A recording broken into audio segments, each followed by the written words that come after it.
Buddy, welcome to ME Paranormal Weekly. My name is Harold Beebe. I am your host.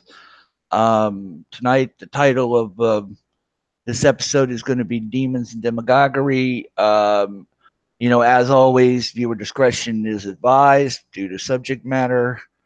Grab your favorite drink and let's get started. We're going to be talking with Ty tonight. He has an extensive experience with dealing with these things, and we'll get his advice on how to handle it so that we can get more information and get rid of all the fear involved. Right.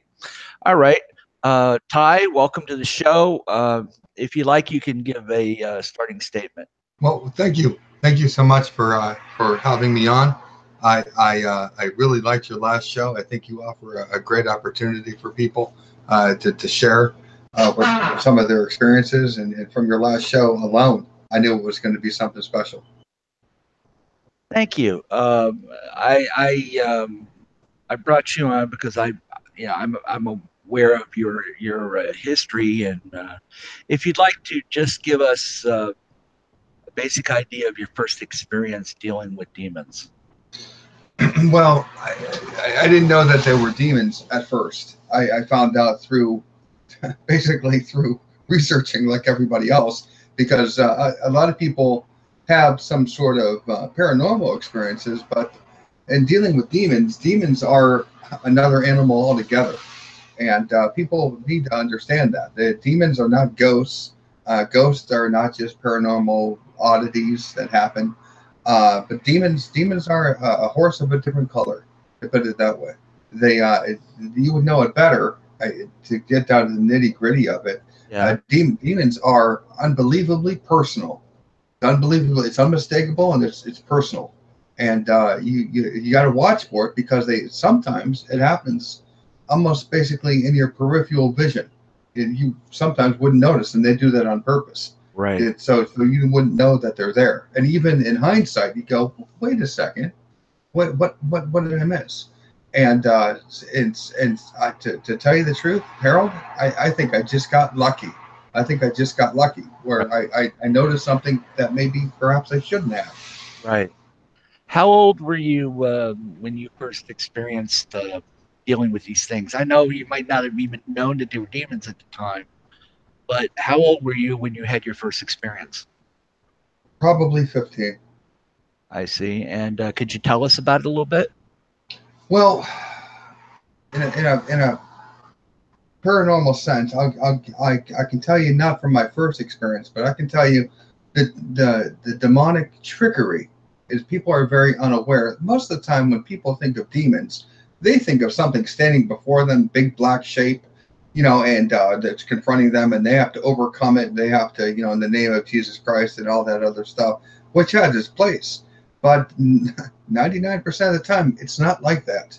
It's not like that at all. You'll find that demons will attack those around you. They'll manipulate a situation. There'll be emotional turmoil. There'll be complete upheaval. It's a hard time to get a grip or a grasp on what's going on. Even as it's happening, you are kind of trying to understand the circumstance, trying to get a grip on what's happening, and it's elusive. And that's almost like the trademark of a demonic attack. It's very strange. It comes at you almost sideways. Right. And in a particular instance, when I was dealing with a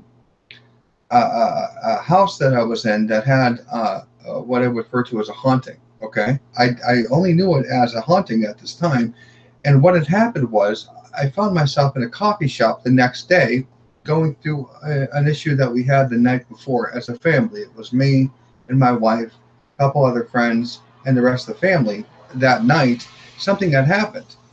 And as I was trying to discuss it the next morning at a diner, at a coffee shop, having breakfast, I realized my wife was getting angry, getting frustrated at the story because it was a frustrating thing. It wasn't something that she really wanted to talk about, but I felt that I had to bring it up. And I knew it was well past that time. You understand with your wife, as you bring something up, you shouldn't bring it up. She wants to drop it. But yet I know that I'm missing something to the conversation. And I actually stopped after I knew I should have not brought it up. I knew I was going to be in trouble. I knew I was going to be in the doghouse, so to speak. But I Right. knew something was wrong from the night before, and something was wrong with what had happened. It didn't make sense to me what had happened the night before, and I was still confused. And the situation was that I kept waking her up. I kept Right. waking her up the night before, and she was very upset because I wouldn't let her get any sleep. And something happened, and I actually said in conversation to her at the diner, I stopped and I said the one question that unraveled the whole thing. I And said, what? I said, the question was, what is the sequence of events that you remember? And that one question unraveled a mystery like I've never heard before. well, what It happened? was it was something where she told me a series of events that I don't recall at all. Really? Yeah, she told me a series of events, and I said, "What?" She said, "Oh yeah, you didn't just wake me up one time. You woke me up 100 times." And I said, "Honey, I only woke you up once." She said, "No, you woke me up about 100 times." And I Wow. said, "No, you're kidding." She said, "Finally, I got up and I started yelling at you, and you were just standing there. You were just laying there. Your eyes were open, and you didn't have any type of response to me at all." And I Wow. said, I have no recollection of that at all. She goes, "Well, that's why. Yeah, that's why I was so mad." I said, "Well, I don't remember a total different series of events that I have recalled. Something had happened, and this is an issue that I went through. This had to be 10, 12 years ago, and it was a very, very unique experience. And this is just one of dozens of experiences I've had throughout. But from that experience, what was your side of the experience? My side of the experience was I went to bed that night, and it was late, and I could not sleep because I was freaked out for whatever reason. I didn't know what it was. I had to I had to try to calm myself down. I couldn't calm myself down. I said, "This is very strange. I'm grown. I should not be this anxious. What am I anxious about?" And believe it or not, I said, "Well, I maybe I should wake up my wife. Now I really shouldn't because she's sleeping. Maybe I should.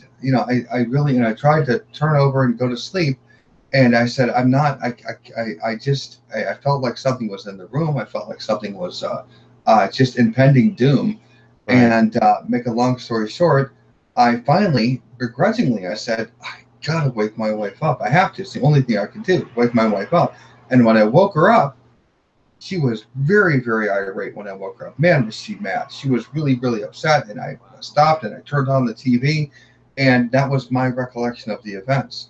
But Wow. when I talked to her at the diner the next day, I realized that I'd woken her up many, many times. And this was a sequence of events that I would call missing time or lost time that Right. no one, this was something that was going on through many members of the household. I see. And so this was just one event. Can you relate to us another? Well, as far as demonic activity, where I can say, yeah, this is demonic, this isn't ghostly. Where it was, where we were thinking that it was an entity, Yeah. because there's hallmarks to entities, entity haunts, and one of the hallmarks that I found was I found we would get very, very upset and agitated with each other in a particular room in the house. And Yeah. I was quick enough to say, okay, no more fighting. In this instance, it was the kitchen. No more fighting in the kitchen. We will not fight in the kitchen. That's it. There's no fighting in the kitchen. If there's any problem, leave the kitchen immediately. I won't even talk to you in the kitchen. Get out of the kitchen. Because every time in the kitchen, what would happen is that it would be something simple like burnt toast, or you spilled my coffee or something, and it would erupt into a unbelievable screaming match with the Wow. kids, with my wife with me in the kitchen. And I noticed it would always happen in the kitchen. If we could just get out of the kitchen, it wouldn't happen. And Wow. oh yeah, it was just. But that's a small thing. One of the things is my as far as a demonic thing for sure. Where you'd say that that is strange. It's not a ghostly apparition that would do something like this. Yeah. What happened was my wife and I were arguing, And I don't want to get the idea that me and my wife always argue, but this is just the instances Yeah, that this has happened. it was being What, caused. It what was a caused event. Yes, and what had happened was we were arguing, and I was walking through the house, and she was walking through the house, and I was arguing at her, not with her. I was arguing at her. Yeah. Okay, and as I was walking past the living room, I saw my kids who were relatively young at that time, and I saw them on the couch, and they were plastered to the couch. They were with the hands clutched to the sides of the chairs and the couches, and Wow. they were plastered to the couch. I looked at them and I could see that they were scared, and I thought just for a second, I said, "That's strange. Why are they sitting like that?" And I continued, yelling at my wife, what's going on or whatever I was saying. And I talked to the kids later, and I said, "Hey, when I was arguing with Mommy, why were you on the couch looking like that?" And they said, "You wouldn't believe. Every time that you would walk towards Mom, everything on the shelves would lift off the shelves. Everything, every small little knickknack that I had would follow you straight into the other room in a line, in a perfect line, straight to you, and almost hit you. And then you turn and instantly be back on the shelf." And I Did said, "You've got to be kidding." What's that? did your wife see any of this? No, she didn't see anything either. We both missed it, but the kids.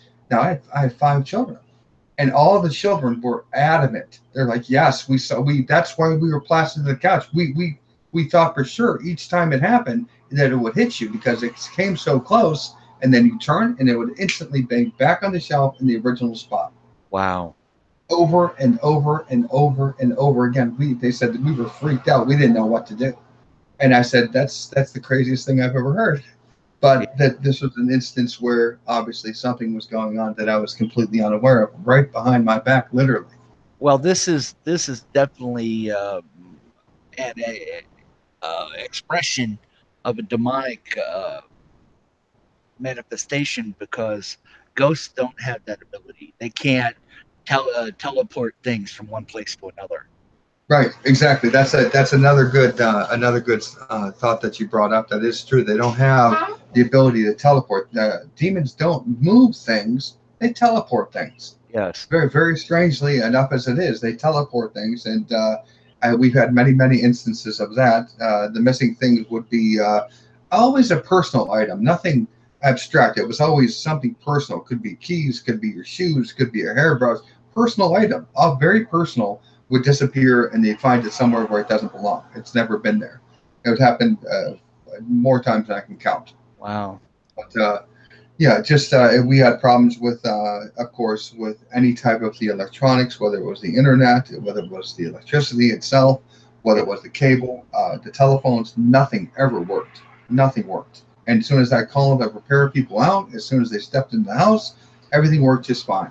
Of course. Of Yeah, course. and then the minute they would leave, it happened again. I Yeah. must have called the repair people a dozen times, each one the telephone, cable, whatever it is, and they come in and they never find a problem, and then they leave, and that's Wow. that's it. I think one of the weirdest situations that your listeners would love to hear about, Yeah. as far as a real life example, was when I got on my. I had a landline telephone, which was in the house. We wanted a landline just in case there's an emergency. Right. Right. Cell phones were relatively new at this time, but we had a landline, and we got voicemails on our telephone line. Yeah. And there was maybe 6 or 7 voicemails, and I listened to them, and every single one of the voicemails were not phone calls at all. They would be conversations between people that I don't know, sometimes one-sided conversations Huh. of people that I don't know in places that I can't even imagine. They weren't even telephone calls. One of the phone calls went something along the lines of, uh, "Did you finish your homework? Well, you need to do your homework. I'm not kidding about doing it. You need to do your homework. Do you understand? Okay, do your homework. Eat your breakfast." Was Beep. That was the end of one conversation. The that next conversation on the telephone, the voicemail message was, "I love my cat. My cat is my life. You should know that by now. My cat is my life." Beep.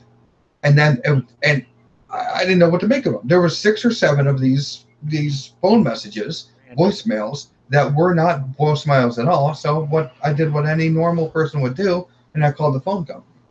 Called the phone company and I said, I'm having trouble with my voicemail. Can you look into it? And I explained what it was, and they said, can you give us your passcode? And I said, absolutely. Go. Can you please let me know? And she came back in a day or two. She gave me the ticket number, the order number, whatever it was for the repair. And she called me back, and she had told me, I don't know if you understand what the voicemail system is, but the voicemail system isn't like an answering machine. It's a computer bank. Yeah. And I said, yes, I'm aware of what they are. She goes, so you got to understand, we just take in the information that's given to our computer banks. But she goes, I've been working here for 20 some years. I've never seen anything like this. Right. And I said, what do you mean? And she says, look, when you receive a call, it's like a trap. You receive a call and it's just data. And I said, yes, I completely understand. She says, there's not only aren't those voicemails on your voicemail machine, but there's no phone calls to your voicemails either. There's nothing to track. And she goes, I don't know what those are. They're not voicemails, and they're not phone calls. They just it's like the calls never happened. Huh. And I said, would it help you if I told you my house was haunted? And she said, okay, yeah, I can buy that. And that was the end of that. Wow. And we said, thank you, goodbye, because she was stumped. She said there was no calls. Now, during this time, did you do research into ghosts and demonic activity to the house itself? I very limited because this particular house wouldn't let me leave. Every time I'd go to leave, I couldn't find the keys. The car wouldn't start. Something would happen. It was a mess. Wow. But on top of that, I couldn't investigate anything because my internet never worked. Wow. I'd go to do something and my internet would be down and it would stay down. And then they'd come out, oh, my internet works again, and then they'd leave and then it wouldn't work. So it was very sporadic. I did have to call the ghost hunters. The ghost hunters came out. Yeah. And they were not helpful. They were not helpful. They did try to be helpful, but I believe they were more. They were afraid of what they found. What's that? What did they find? They did not know. They did not know. They thought at first that it was no big deal, that they would sage do a blessing in the house. Yeah. And they did not come back for a long time, maybe 3 or 4 months. As I was begging them to come back, I would call them sometimes at 3 o'clock in the morning because we'd have an issue going. And they, said, well, we'll come back as soon as we can. And it was many months before they did come back. And when they did come back, they pronounced the house safe, but it wasn't safe. I felt like she just wanted to get out of there. She was backing up toward the door, but it was that bad. Here's the question: when they were there, did they see any of this stuff? Yes, yeah, they did. What did they see? They knew that there was something wrong with the house. They took photographs. They had photographic evidence. They put everything on their website, which made me really mad at the time that they used everything and put it on their website. But yet they weren't helping us. Did you give them a release for that?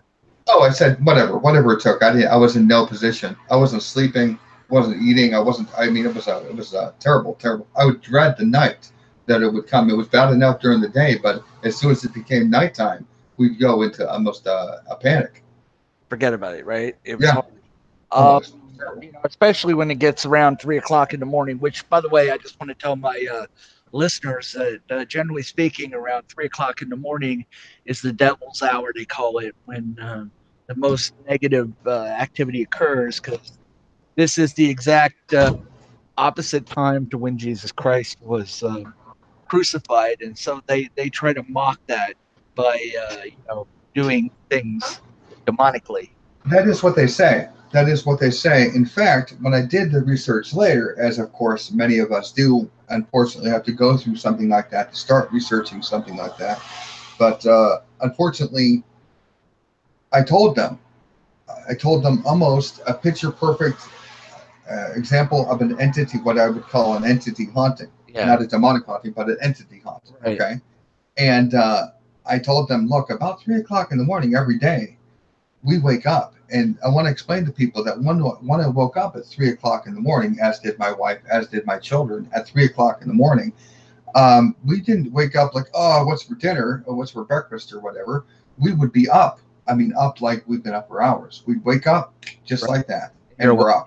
We're wide awake. Yeah. And I was smart enough at that time to start taking pictures, but I had little disposable cameras, and I was trying to capture anything I could.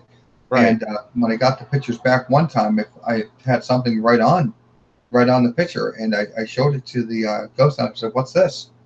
And they said, "Oh, brother." And I said, "Oh, what is it?" She goes, "Oh, it's, oh, we'll look into it."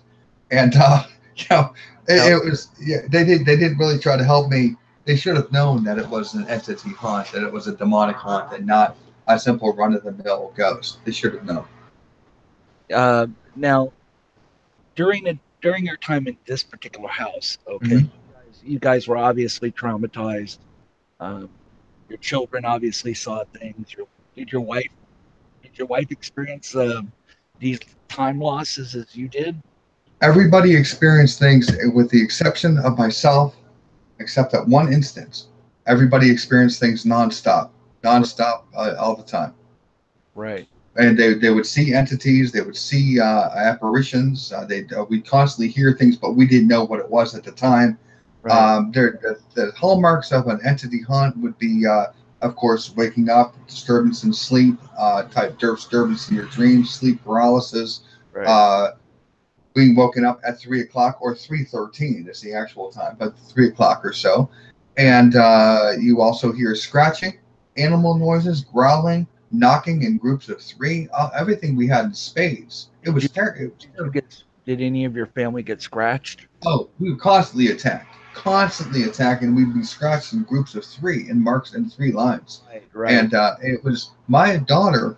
This is another. The stories get worse and worse and worse. I don't want to frighten your listeners. No. But No. my daughter was attacked one time. My mother. I actually called my mother, and I, because I didn't know what to do. So you can imagine me calling my mother in a panic. And say, I don't know what to tell you. I don't know what else to do, and there's nothing I can call on the phone book. We have a problem. And she tried to handle it the best that she could. So she came over, and she tried to talk us down that it was just something, that it was no big deal. Did she see it? Yeah. What happened is, my daughter, she wanted the kids out of the room. She wanted the kids. This is an adult conversation. She said, just go. And she didn't know that the kids were terrified to leave my side. But I said, just go ahead. Well, you know what? Why don't you guys just wait upstairs? And well, I'll be with you in a moment. Let me talk to grandma, and I'll be with you. And then turn around, and my daughter's there again. She's there, and she's bending at the knees. You know, she's rocking back and forth. So what's going on? She goes, I told you, go upstairs, honey. I got to talk to grandma. She goes, and she turns, and she lifts up the back of her shirt, and there's three fresh cuts on her back. And I said, oh my gosh, what happened? She goes, I went in your room, I sat down, and this is what happened. It's just, and I said, oh my gosh. I said, okay, you know what? Let me just sit right here. And she goes, and you hear her scream again. I said, let me. Oh, and there's more marks. There's marks appearing right before my eyes. Yeah. And I said to my mother, I said, you know what? I said, we got to go. I'll talk to you another time. And you can go, and I'll talk to you. Okay. So just, okay, goodbye. And so as I brought my daughter into the kitchen, and to look at these marks on her back, I see now there's dozens and dozens and dozens of, her back looks like tenderized meat, bad. It's so bad, and I don't even know what to do. I'm panicking now. My daughter is in tears. She doesn't know what to do. She's being attacked, and I said, and I took her, and I said, just come here, and I left the house with her, and I went to a neighbor's house, and I banged on the door, and I said, here, take her before I got the kids at the house. You need to take her. Just watch her. I got to go back to the house. She said, what's going on? I said, just go. Just she'll tell you. I'll be back for her, because I didn't know what to do. Yeah. I didn't know what to do at all. except just to take my daughter away from that house. Right. So it was a terrifying experience. Right. Uh, No, you know what? I want to touch on these things because I want to dispel the fear of it. Because just like you're experiencing right now, I can hear it in your voice. A lot of the original angst of dealing with this kind of entity. right, And it was obvious that it wasn't a haunting. I mean, it could have been a haunting to start with, but it right, was obviously a manifestation of demonic attack. right.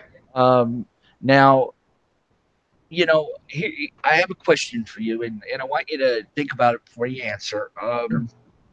Uh, do you believe that this was a personal attack, or do you believe that it was something that was attached to specifically this house? I really wished that it was something that was attached to that house, but I found in years later it's a personal attack. It's a personal attack to me. I see. Yeah. And this particular entity followed you, obviously. Yes.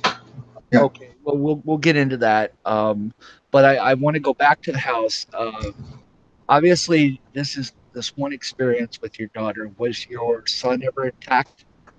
Yes. Yeah. Everybody was attacked. Okay, can you just give me a rundown of the of your experiences? Yeah. My youngest son. In fact, this happened the night that the ghost hunters left. Yeah, That night, we had a big uproarious thing, of course, because the ghost hunters were there, of course. You yeah, know, yeah. It shook protect up your own. everything. Yeah, sure. So my two youngest sons were sleeping in the living room. We had them close to us. We had a bedroom downstairs. Right, This is a 5 bedroom house, and right. we have the 1 bedroom downstairs. We've got the 4 upstairs, but the 2 youngest kids, are in the living room on the couch and love seat. Yeah, And in the middle of the night, my youngest child, which is like maybe 6 years old at the time, he starts screaming bloody murder, and we say, "Come here, come here, come here, come here." We think he had a bad dream, something, and he can't. He can't come here. I can't come here. I can't come here. I can't. We go out to get him, and he's standing there in terror. My wife grabs him, to get him, and as she grabs him, she's shaking. He's just shaking profusely, and she goes, she can see he's pale. He's scared to death. right. And she goes, leave him alone. As soon as she said, leave him alone, she got immediately scratched on her forearm, a Uh, huge long scratch, 3 marks again. And she's, oh my gosh. So why didn't you come and see? We asked him the next day, why didn't you come and see mommy? Why didn't you come and see mommy? He says, I couldn't. Why couldn't you? So, of course, he's 6. He's got a very short attention span. yeah, yeah. So I said, well, honey, why couldn't you see mommy? He says, I couldn't because of the light. And I said, what light? And I of course I'm playing along, and I said, is it this light? And I point to the lamp. And he goes, no, no, no. I said, okay, honey, is it this light? And I point to the overhead light in the hallway. He goes, no, no. And I know in any moment I'm gonna lose him.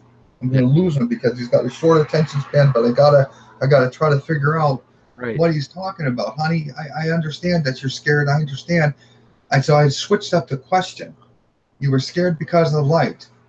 And so I thought for a second, and I go, how big was the light? And he gave me an answer that no 6-year-old would ever give me. He said the light was as big as the shadow. What? And I said, oh my God. What does that mean? That means that there was a shadow standing in front of him. That's why he couldn't get to mommy's room. Ah, He was afraid of the shadow, not the light. He right, said the light was as big as the shadow. right. Oh, and I said, oh my God. I said, we got a real problem. So these type of things would happen just like this, where we'd have to sort of discern, sort of guess, and try to figure out what was happening. But We were warned by multiple sources. You're in trouble. You're in deep. You know, Yeah. that these things would follow you, etc. We already had a code set up at that time that we the only way that we could leave the house is by sign language. We couldn't announce that we were leaving, or else we miraculously weren't able to leave. The car wouldn't start. We couldn't find the keys. This thing couldn't see you. It couldn't read your mind. It couldn't read our minds. Right. It was like it was like it couldn't read our mind. We would actually point to each other, and we'd go outside and we'd walk far enough, and we'd say, "Are we alone?" And that the person that you're with would have to have consensus. Are we alone? And they'd say, "I think so. What do you think?" I said, "I think we're alone." Okay, what's going on? Do you want to go get some pizza? Okay, I'll get the kids. Don't say anything. Go get the kids. We'll go get some pizza. And that's the only way that we could leave the house is by checking and doing it in secret. We could not do it. We could not just jump up and say, "Okay, who wants to go get pizza?" Because every single time we wouldn't be able to leave the house. Wow. Yeah, someone would fall and get hurt. We couldn't find the keys. What the case may, can't find the purse, can't find my wallet, whatever it is.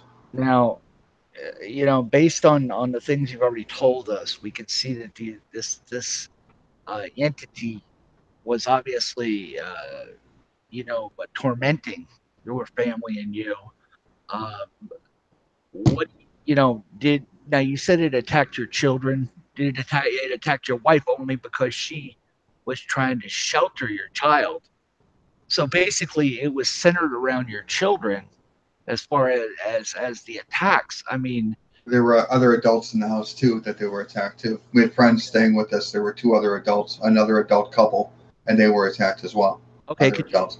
could you tell me about that, please? Well, when we had moved, we eventually moved the house, and this is a great story. We left the house, and we left in secret. We Yeah, didn't announce that we were moving. I went home one day. I pointed to them. I pointed to the kids and gave the thumb sign, "Get out, you go." And I packed everything up in garbage bags and garbage bags, if you can imagine. I yeah, just quietly brought everything out of the house completely in secret. Didn't tell anybody. Didn't mention it to the neighbors. Didn't mention it to anybody. Didn't talk about it with my yeah. wife. We're moving. That's it. So as I'm putting everything in the car, my two friends have nowhere to go. They're staying with us. And the only thing that they said, the only thing I told them, I said, "Well, you're welcome to stay. The rent's paid up. You can stay, for as long as the rent's paid up, and you can do whatever you want." Okay, they said, and that was it. Right, And we left. And when we got to I was done moving everything into the other house, right. uh, I felt guilty. I said, "I can't believe I just left them there. I can't leave them there. We got to go back. We got to go back." Oh, were they aware of what was going on in the house? They were painfully aware of what was going on. They just didn't have anywhere to go. Okay. And I couldn't bring them to the new house because I didn't know the situation with my landlord. I didn't know the situation with anything. Right. And I went back. I said, "It doesn't matter. I have to go get them because God forbid if something happens to them, I can't live with that. I got to go get them." So Yeah. I go to the house that I just moved from the next day in the bright morning light. It's 10 o'clock in the morning. Hmm. And I said, "Besides, I got to pick up the mail, you know." And I go there and I walk in, and the house is deathly quiet, deathly quiet. And we didn't even get everything out of the house. There was things on the second floor. We left there. We figured we'd get it the next day anyway. So there was actually a bed for them to stay in. There was a bedroom made up. There was everything. Yeah. So I go up to the room, and I knock on the door. I said, "Are they here?" And I knock on the door again, and I said, "Are you guys there?" And he goes, "Are you real?" I said, Really? What are you talking about, man? Of course I'm real." Because I didn't know. And I looked down and I said, "What are you doing?" He goes, he goes, if you ever doubted this house being haunted, don't." And I looked down and he dropped something out of his hands. And I saw he was holding a knife in his hands so tightly Wow. that both of his hands were cut through with a knife that was grasping. And he said, Wow. "What happened last night?" And he said, "Unbelievable, unbelievable." I said, "Man, you got to come with us. Come with us." He goes, "Are you sure?" I said, "I cannot leave you here. Just come on. So he said what had happened the night before is he said there was so much noise in the house. He goes, I thought someone was in the house. He goes, I came out to look. There's nothing in the house. I went back in the room. I shut the door. The noise was, there's so many people in the house. It was so loud. Me and my girlfriend were even scared to leave the room. We finally did. Nothing in the house. Nothing. Wow. And he goes back in the room. He shuts the door. He's panicked. He doesn't even know what to do. He goes, then then the furniture was moving. The furniture was moving. The furniture was moving. I said, what furniture? He pointed. He goes, the furniture in the other room. And I said, well, let's go see. And I go to open up what was my daughter's room. And I couldn't even open the door. All the furniture was pushed against the door from the inside. Wow. I said, what? I said, oh, you got to be kidding. He goes, I'm not even joking. He goes, we got to get out of here. I said, you know what? Forget everything. Just come on, let's go. Let's go. And that's what we left and hoped and prayed that it wouldn't follow us. Yeah. And that's what we did. And so that was the last time you ever went to that house? Absolutely. Yeah. Oh, actually, I talked to the neighbors prior to that, the neighbors who were going to take my unit because it was a townhouse, and the neighbors that were going to take my unit, and I begged them, and they were older than me. They were in their 60s. I said, please, don't take that unit. Please. You have a family too. Please don't take the unit. Listen to me. And they said, oh, well, everything will be okay.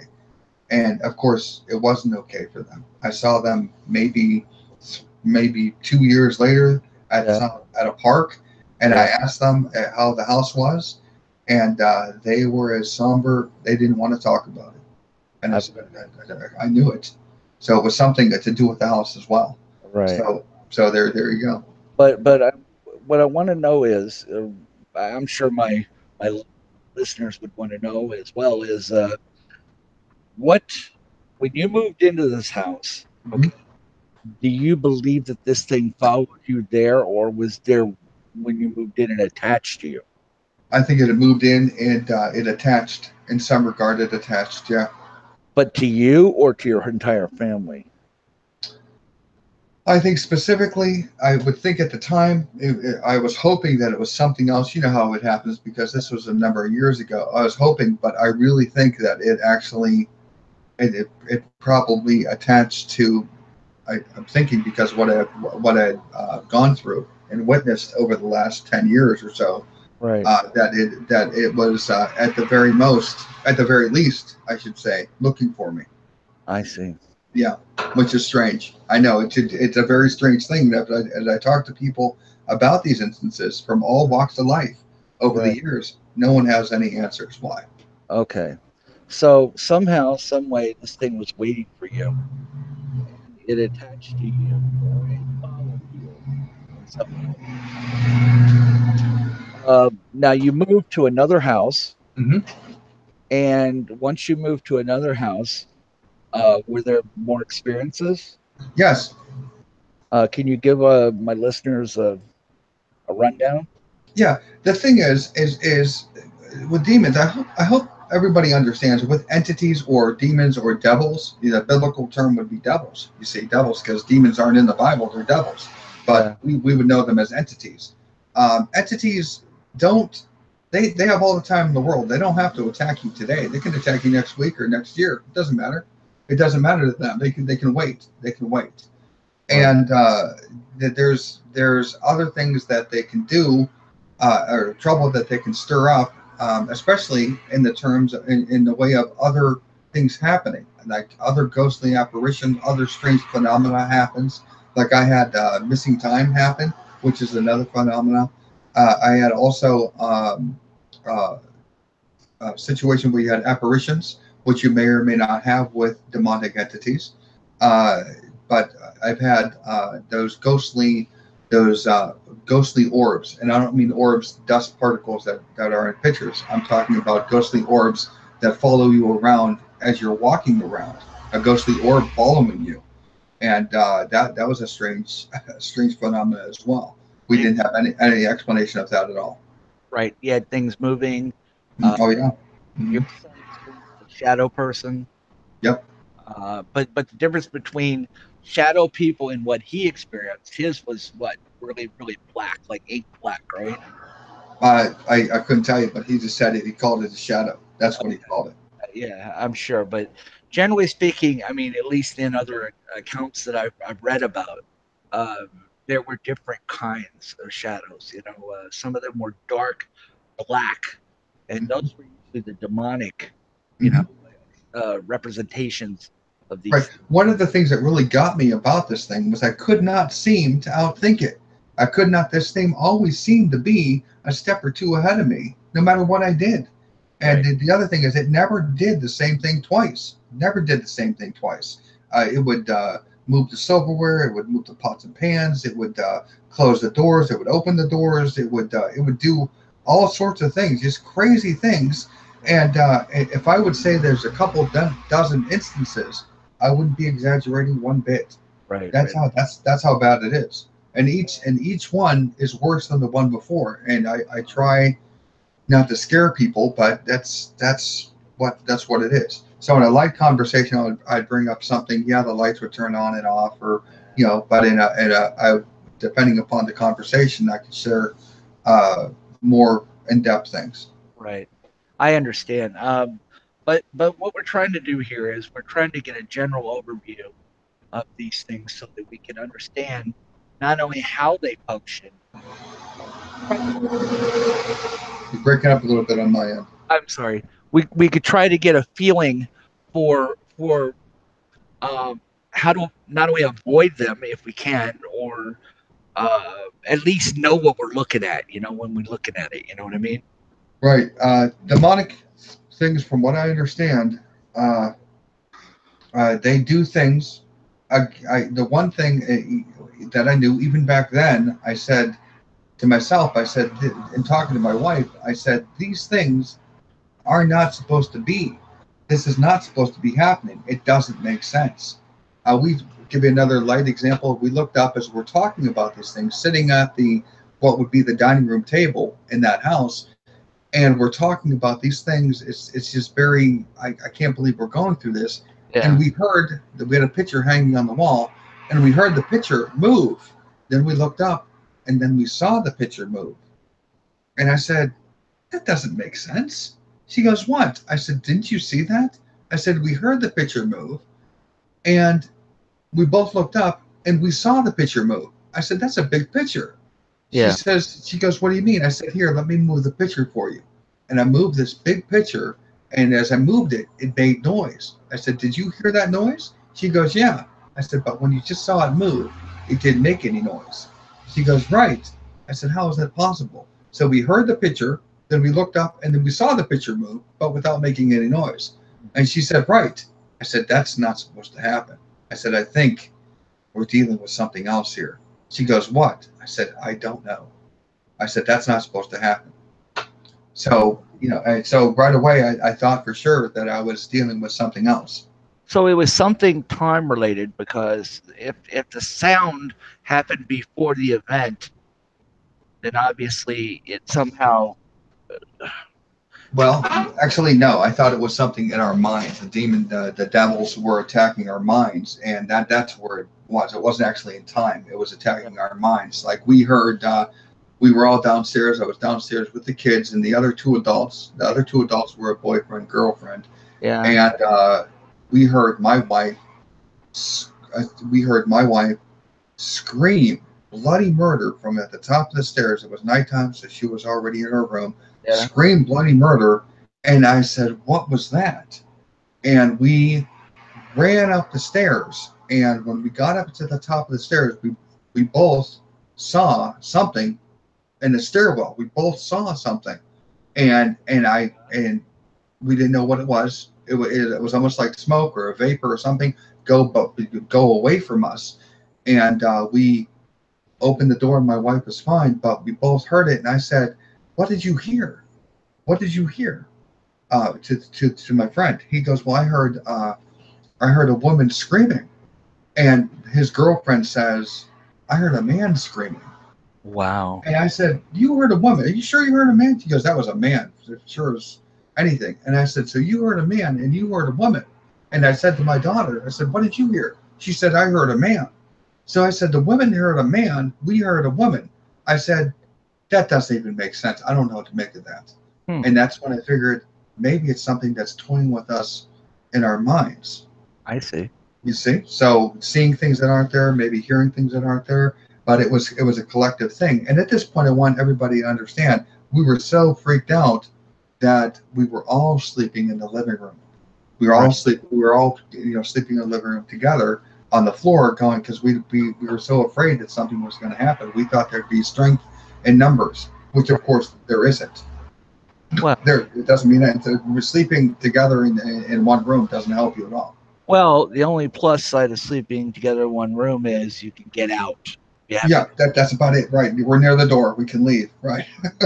But it was a unique experience. Unique experience. Yeah, I understand completely. And you also, I think you mentioned that there were doppelgangers as well of different family members. Yep. In fact, there was this one instance, and like I said, there's a couple dozen of these stories, and I was at the new house.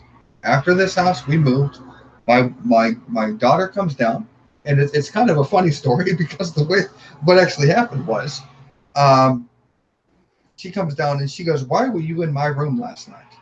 And I said, "Honey, I wasn't in your room last night." Now she's all of 13 years old, 14 years old. "Why are you in my room?" I said, "Honey, I'm not in your room." She goes, "I saw you in my room. I saw you in my room, and you were in my room going through my stuff." And I said, "Honey, I wasn't going through your stuff." And she goes, I know you were. I saw you." And then I got a little bit upset, and I said, "Honey, if I was in your room, I'd tell you." She goes, "Well, I saw it, honey. I wasn't in your room." I would have turned on the light. and she said, she goes, I saw you." And I said, "Honey, if I want to go in your room, I'll go in your room anytime I want, anywhere I want. Right. I don't answer to you. You answer to me." Right. And she goes, "Huh, that's right. You would. You would just you weren't in my room." I said, "Honey, look, if I'm in your room, just talk to me, and I'll say something. I'll say go back to sleep or whatever. Okay? If I'm in your room, I'm in your room. No big deal. I'm probably putting away your clothes or whatever. But I can tell you for sure, I wasn't in your room last night. Wasn't me. Wasn't me." So she goes, "Okay," and she was very happy. She goes, "Okay." She goes upstairs. She goes to sleep that night. And in the middle of the night, whether it was the next day or whatever happened, she comes running down the stairs like any teenager would, boom, boom, boom, boom, boom, boom, boom, and freaked out as you can imagine, saying over and over again, "It wasn't you. It wasn't you. It wasn't you." Wow. And we talked to her later, because she's hysterical, of course. Talked to her later, and she said it looked like you, but when it turned, it wasn't your face. It wasn't your face. It looked exactly like you, but it wasn't you. And of course, she refused to go upstairs ever again. Of course, yeah, as you can imagine. Yeah. So did you have to leave that house as well? We left that house. Yeah, we left that house, but we didn't run from it because it wasn't a type of entity type thing. But we left the house just the same. And we went into the next house. We actually left the state and we went to another house. And my daughter right away had a problem with a lamp being thrown at her at the new house. And wow. we didn't want to hear anything about it. We don't care. We don't want to know nothing. I don't want to hear anything. We played it off. And we were there maybe a year or so. And we had a couple instances of small things, but nothing major, just small things. And but when we did move from that house, we found another house at the other side of town, and we decided we were going to take this much larger house on the other side of town. Yeah. And as we were moving, my neighbor was there because we had both houses at the same time. Yeah. We decided before we move into this other house, we're going to paint without the kids there. It'd be a lot easier if we got the house painted and set up before we got the kids there. Let's take the time to get this done before all the hustle and bustle with the kids. Yeah. So as we were moving, my neighbor, who lived by my old house that I was moving from, decided that she would come over to help with my kids. My daughter was there watching my youngest son, Okay, so her little brother, he's got to be whatever, 8 years old at the time, and she's there with him, and my neighbor is there. And when we come back, they have my neighbor has a terrible story to tell me, and she goes, "Well, something happened when you weren't here." And I'm just about ready to cut her short as she goes, "I heard voices in the basement." And I said, "Oh, don't worry about it." And my daughter goes, "Dad, you need to listen." And she unravels probably the most frightening story I've ever heard. Go ahead. And she goes, "Well, there was voices in the basement, and as we got up, there was nothing in the basement. There was nothing there. But then the dishes came flying out of the cupboards." And I said, "Now come on." That my daughter goes, "Dad, they did. I saw it. They happened." I said, "Okay, all right. You know what? That's fine. That's fine." And then the baby upstairs was crying. The baby was crying upstairs, and I went to get up to get the baby, and then I realized the baby wasn't here.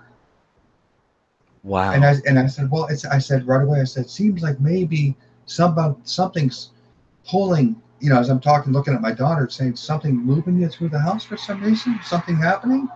And before I could say that and finish that, my daughter still has a terrified look on her face, and my neighbor goes, "But there's something else." And I said, "What is it? What's wrong?" She goes, "There's this voice." And I said, "Yeah." She goes, "They they they're looking. They're looking for you." I said, "Who's looking for me?" She goes, "I'm not." She goes, "Are you off your meds? Are you on?" She goes, "Dad." Right. She goes, "No." She goes, "I'm on my." She's okay because she took a couple pills or whatever. But my daughter goes, "Dad, I heard it too." I said, "Okay, all right. Just what is it?" She goes, "I heard a voice as clear as day. Where is Tyler? We want Tyler." Wow. And I said, "You got to be kidding me." And my daughter's like, "No." And I said, "Well, you know what? It's been nice seeing you today. No problem. If they're looking for me, they're not looking for you. So, bye-bye. You have a great day. Once you go home, just relax, go drink some tea. Yep. What are you going to say? Yeah. What are you going to say?" I said, and I'm saying to my daughter, "Hey, it doesn't matter. We're moving, right? We're going." She Yeah. goes, "Well, Dad, that's not." I said, "Well, we're moving. I don't want to talk about it. We're moving. We're We're out of leaving. we're out We're of here leaving. now. Bye. Yeah, we're leaving."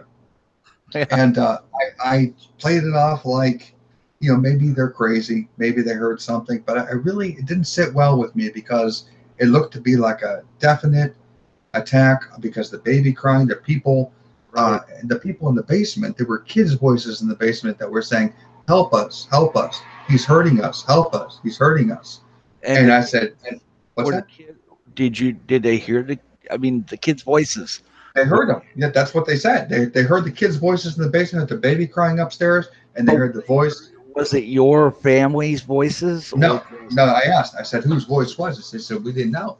okay. We didn't know. And I said, and I asked all those questions like a super sleuth. At Yeah. this point, I'm like, I got to get out of here because I this is, just too I'm hoping that it's just a terrible imagination. right. Uh, sure enough, I've had a couple instances just like that. Right after that, you can better believe that I didn't publish that. I didn't turn around and yell and tell all my friends that, hey, you have this ghostly activity. I don't know if you know this, but when ghostly activity happens, unless you're 12 years old, They you do tell no one. because they You think you're tell crazy. no one. Yes, I know.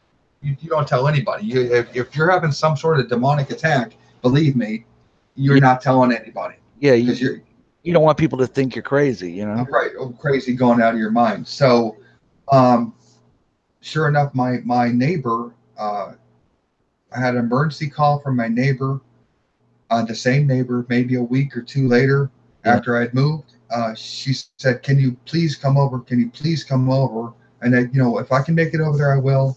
I'm kind of busy. Please, please. Okay, okay, I will come over. She's a young enough girl. She's in her late 30s, Yeah. and I said, "Sure, I'll be over." So me and my middle son, Michael, go over to the house. We make our way over there because, like I said, it's on the other side of town, Right. and we make our way over there, and it was a scene out of a movie. It was a scene out of a movie. We go into her house. She's there with the tea set out, and as she's drinking the tea, her hands are shaking. Her hands are shaking, and I go, "Oh my God, Michael, it's okay, Michael, just relax." So Yeah. what's going on? I mean, she goes, "Well, I know what you're going to say. I know what you're going to say, but I'm not. No, but I'm not crazy. I'm not crazy. Nobody's saying you're crazy. I'm not." I said, "Okay, you're not crazy. What's going on?" She goes, "Well, I for the past 2 nights. For the past 2 nights, I tried to ignore it the first night, but it's not stopping." So what's not stopping? She goes, Yeah. I'm not crazy. I said, "Okay, what is it?" She goes, "It's pounding what? What do you mean pounding on the walls? Pounding on the walls?" She goes, "Pounding, pounding, pounding. Where is Tyler? We want Tyler. Where is Tyler? We want." And I said, "You've got to be kidding me." Wow. She was so scared, and I said, the only thing I could tell her, I said, "It's not you, it's me. Don't worry about it. It's me. They don't want you. They They don't want want me. they want me." She goes, "Why? Why?" I said, "It's don't worry. I get this thing sometimes. Don't worry about it. I got it." Yeah. And that's the last time I saw her alive, Wow. because she died. The next time I knew, she died. Like a day, 2 days later. I don't even know because I wasn't there. It might have been that night, might have been that week. I don't know. But the next time I knew, she died. Wow. And she was a ripe old age of 38. Wow. Yeah. So something must have. Oh, there's more. There's something must have done. Something must have happened. You would think, but I had people staying with me again at Yeah. this other house. A guy who was just down in his luck. We knew the guy from the neighborhood, and he Yeah. was maybe 30 years old or so. And he was working a job, and he just needed a place. I found out that my friend was sleeping in his car, and I said, "Oh no, you're not sleeping in your car. Come, you can at least stay in my basement." He said, "Thank you, thank you, thank you. What about my girlfriend?" I said, "It doesn't matter. Believe me, you're fine. You know, you don't drink. You don't. You can sleep in the basement. That's fine." Yeah. And he's in the basement, and absolutely no problems at all. He goes to where he works. Him and his girlfriend work at night. I never even see him. Yeah. So one morning, I get up with the kids, and I see him at the table with his girlfriend. And I said, "Okay, you surprised me. What are you guys doing up?" And something something happened last night. Something happened. "Oh, is everything okay? Are you guys all right?" No, we're not okay." Uh oh. "Well, what happened?" But what happened? He goes, "Well, we get home, we out of work, we got here, it's like 4 o'clock in the morning. We go lay down, and as we lay down, we hear something between our ears, right between our ears, and we jump up. We didn't even know what it was, like water between our ears." I said, "Yeah, okay, all right." I said, "So it happens. Hey. There's a hot water tank down there. Maybe it's no." She goes, "It wasn't that, because it was talking between our ears. It sounded like water, but you could hear something, but I didn't hear what they said." And I said, "Well, okay, well, it's easy to get freaked out. It is a basement, but Yeah. don't worry, everything's fine." Noises happen. And I said, "That's crazy, but it happens." She goes, "No, that's not it." The girlfriend that was talking, she goes, "That's not it." I said, "Okay, I mean, what happened?" She goes, "Well, should you tell him?" Okay, you tell him. Uh, we tried to ignore it. We thought it was nothing. It could be something. We tried to explain it away. There's something at the foot of the bed, standing there, standing at the foot of the bed. And I said, "Oh, really?" She goes, "Yeah, standing right there." And before we could react, it said, "Where is Tyler? We want Tyler." Oh my gosh. And I said, "You know what? I've heard this before. Don't worry about it." That's exactly what it says. Don't worry about it. Yeah. And the girl goes, "Well, you should worry." I said, "Why?" She goes, she actually said, "I'm a Wiccan, and I've never heard of anything like that before. You must have been involved in something pretty bad. I've never heard of anything like that, calling somebody by name." Wow. And I said, "Well, I don't know what to tell you. It happens." Yeah. And I played it off, and no kidding, they moved out like immediately. They moved. That was it. I don't blame them. Yeah, sure. And but the thing that bothered me was this thing that was supposedly looking for me.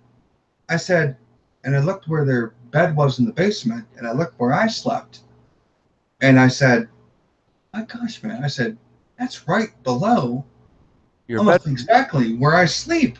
And I Wow. said, "How in the world wouldn't something know where I was?"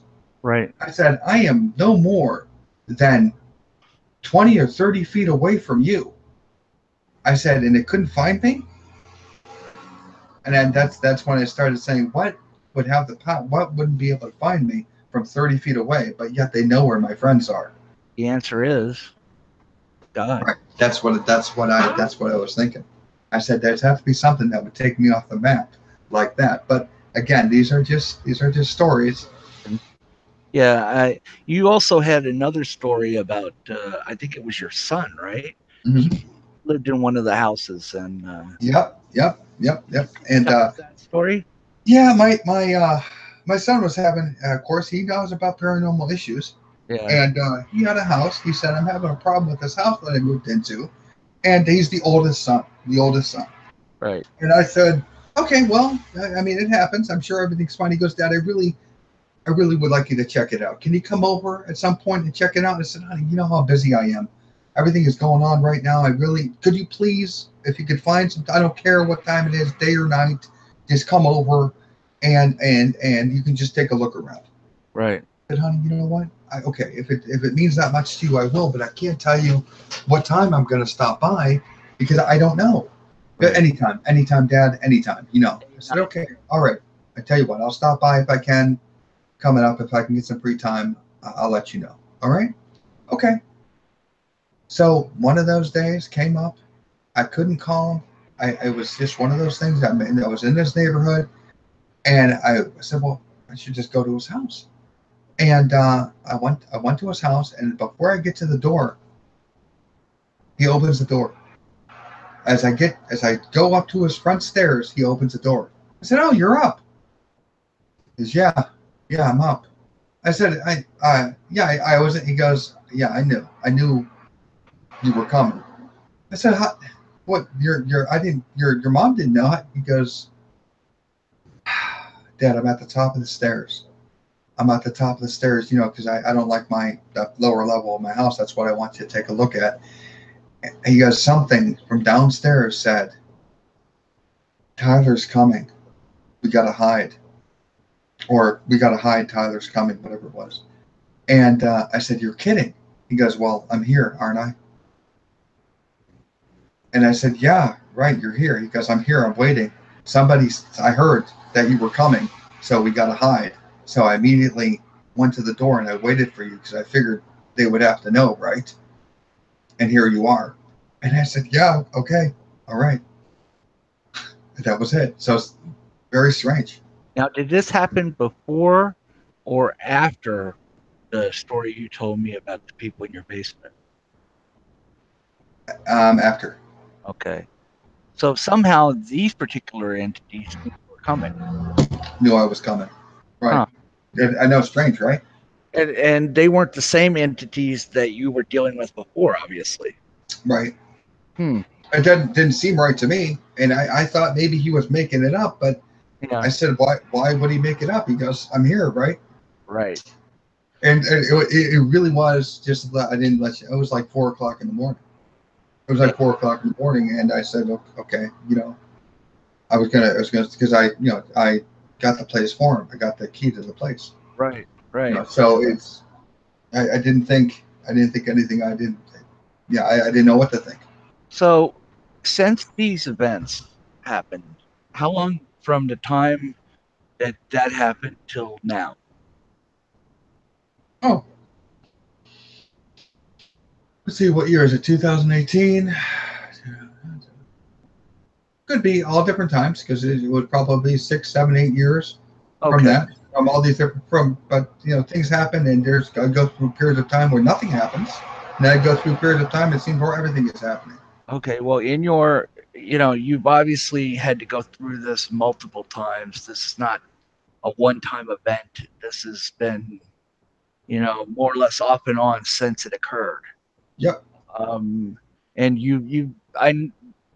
we're friends, so I know kind of some of your stories and the things that happened based on it. That you've obviously gained some discernment. You've gained the ability to feel these things, know these things are around, see them sometimes.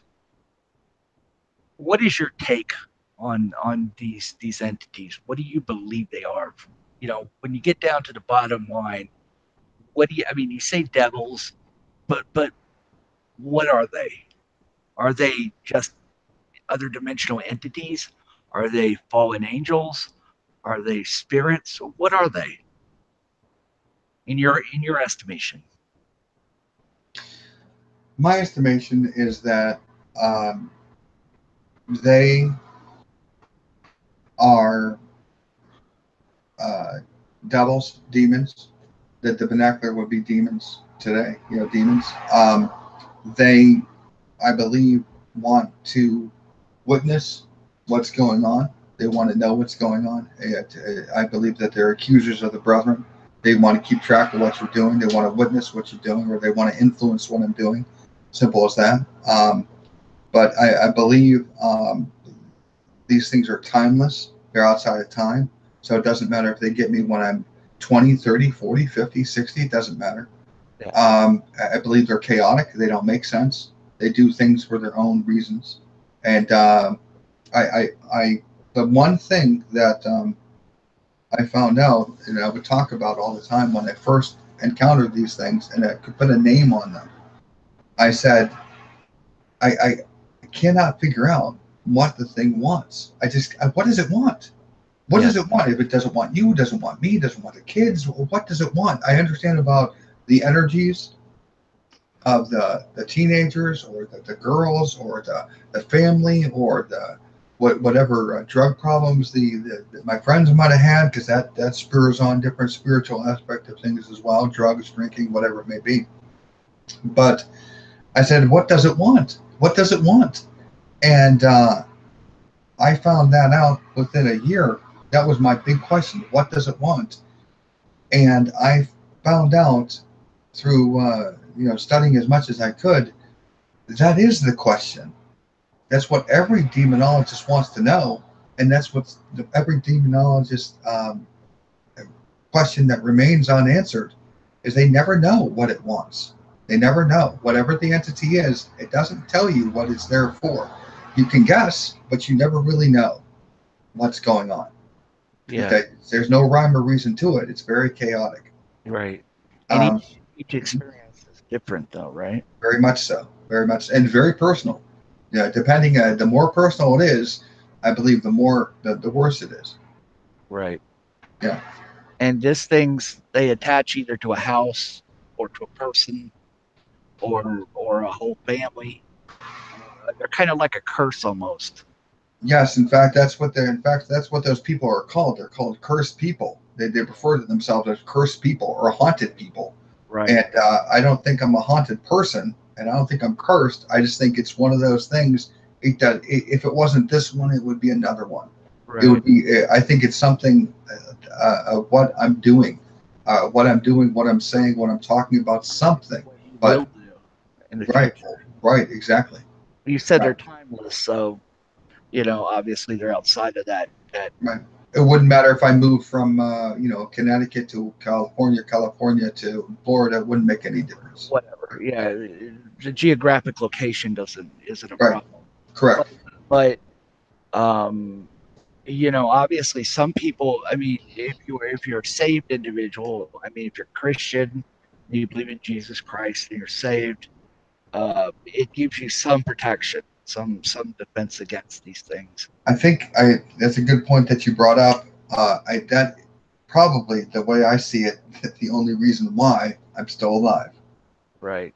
Yeah, I really do, because the people that have died are, again, it's not for this discussion, but there's so many people that have died Right. surrounding this story. It's ridiculous. It's ridiculous. Yeah. And it's to say it's unnerving would be a great understatement. Right. Um, But the Mandela effect uh, mhm, has has somehow amplified people's experiences because it appears that more and more and more people are having these experiences, uh, right, and they're personalized, they're also geographic in their scope of a house, a location, a land. mhm, Um, there are greater entities, lesser entities. Uh, they feed off of hatred, off of fear, uh, off of this desolation that you gain when you feel like there's nothing left. You can't deal with it. They right. And just to let your listeners know, there is the only the ghosts are not devils, they're not demons. And I know a lot of Christians go, well, there's no such thing as ghosts. Well, you believe in spirits, right? Well, there you go. Yeah, Simple enough. It's something. It's every ghost is not a demon. At least not like this. They're not the same thing. no, Ghosts do not have a mind. Ghosts are more like a feeling. Ghosts are more like a repetitive action. Ghosts are more almost subtle, where demons or entities are not subtle. They're anything but subtle, they're and direct. there's definitely a mind behind them, and it's pretty hard to ignore. Once you see it, you go, "Oh man, I can't. What is going on?" Right. Because it's one of those things that, like I said, it's very unnerving. Yes. I've had several experiences with these things as well, following me around, scaring other people. They just made me angry. They didn't really scare me at all. It just, I had to watch them. My wife's uh, house was a bit haunted, and even before that, I experienced these things. And sometimes they manifest as something to scare you, like as Ty said, a shadow, or they can manifest as some sort of being, some sort of monster that Right? that'll scare you. And the only reason I can think of for them to do that is to feed off of that energy. Yep. Yeah. Um, I and I, I agree. I agree. I think that uh, in order to deal with these things, it's important to be aware of what you're dealing with. Not just that it's an entity that you think is a demon, because it Right. could be something else Right. entirely. Ghosts that tried to manifest and make it look like that, or Right. something else came from another dimension and is attempting to manifest as something like that. Yeah, I believe there's a hierarchy, and I don't know if you mentioned this already about the hierarchy of demonology. There's a Yeah, hierarchy in play. right, If once someone knows you, once someone knows, and I don't know if you mentioned this prior to this, but yeah, once someone knows you in the demonic realm, they all know you. yeah, Everybody knows you. It's a very strange thing, and you tend to be on everybody's radar, so to speak. right. That's the best way to put it. And to handle these things,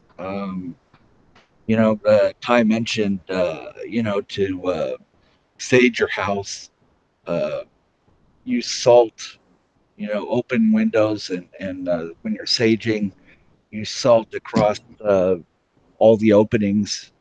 Um, maybe even make a mixture of salt and water, and mark your doors. Um, you can also mark the door facing, like putting salt across it, a line. You can go out and actually do a physical salting of your property, your house, to kind of ward this off. But uh, sometimes you just have to deal with it directly. And that's the realm of a demonologist. Right, They have to deal with it directly and literally exercise your house uh, right, and your person, if right, be, because it may be attached to you or it could be attached to the house or right. or the land before it. Um, but the bottom line is, and most importantly, is to identify what you're dealing with. Okay. But don't just automatically think it's a demon because it manifests as some sort of entity. Right. Okay? If you are unsure, call in a demonologist. Yes. Um, In fact, that's good that you brought that up, because if you see any type of these ghost hunters that were on so many years ago, where they had the ghost hunters would go in for a simple residential hunt. They'd go in and they'd go in with their cameras going, and they'd go in and they'd try to get evidence, and that's what they did. They simply went to and tried to get evidence. right, But if they heard anything like I just told you, anything like I just told you at all, they would say, "Oh, no, no, we can't go. We need to call a demonologist." right, Because if you go in there as a ghost hunter and you deal with a demon, oh, then someone's liable to get hurt, right. because that's what happens in a demonic haunting. People get hurt. Not only the person, the ghost hunters, but also the families involved. Yes, right. Because those things get angry. Those things get angry when they leave. They get angry that you called them. Unfortunately, that's the way it works. I heard a story once of a demonologist. It was actually on TV, Okay. where a demonologist went to a house to do an inspection to see if there was a demon there. Hmm. He was calling it out. He was, facing it down, and he asked, "Under what authority are you here?"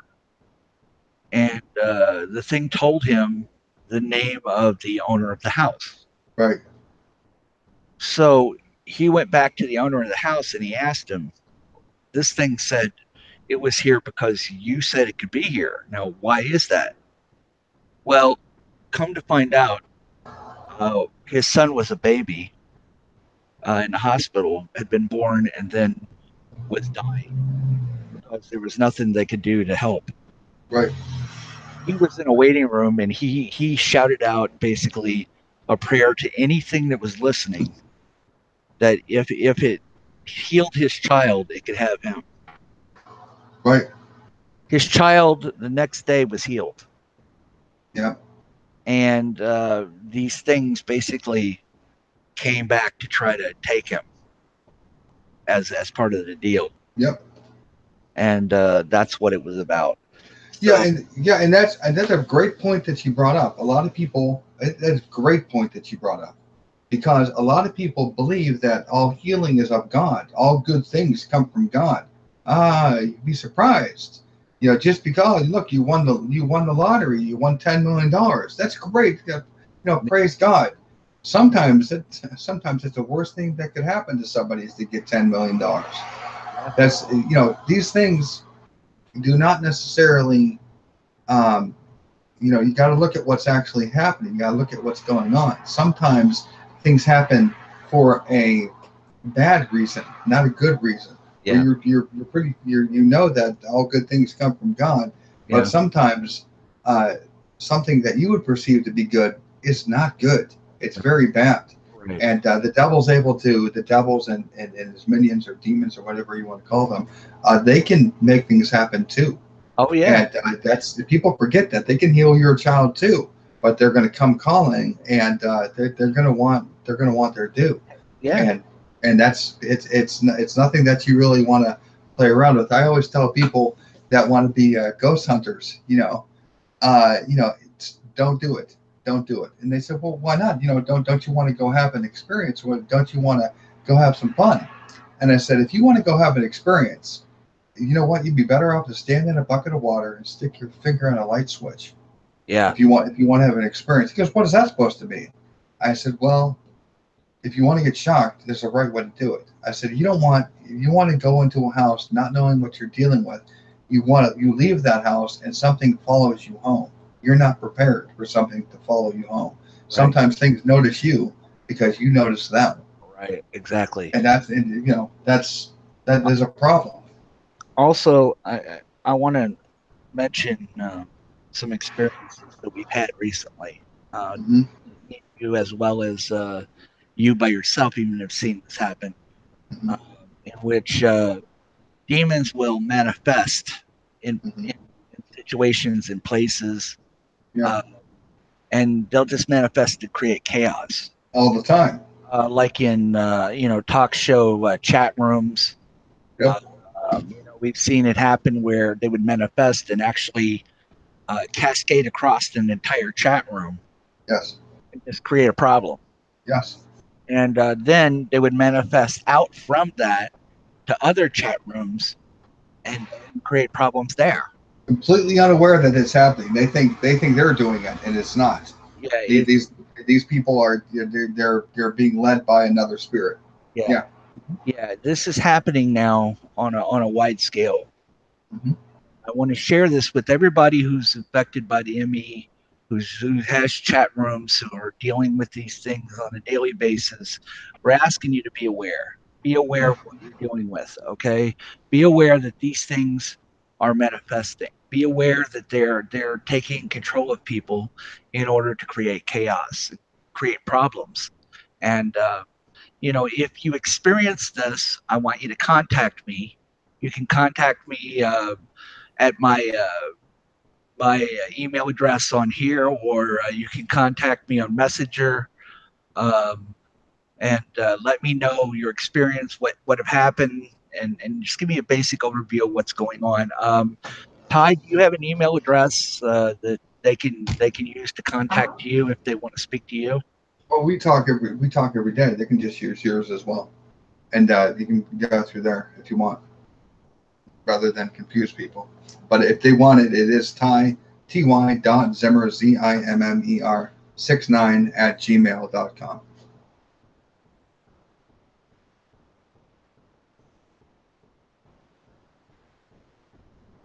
Are you there?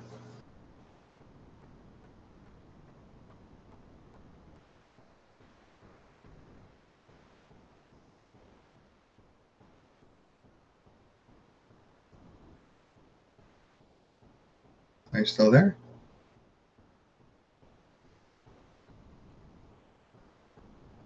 Oh wow. Are you there? Yes, I am. Okay. You Uh, you paused for a second.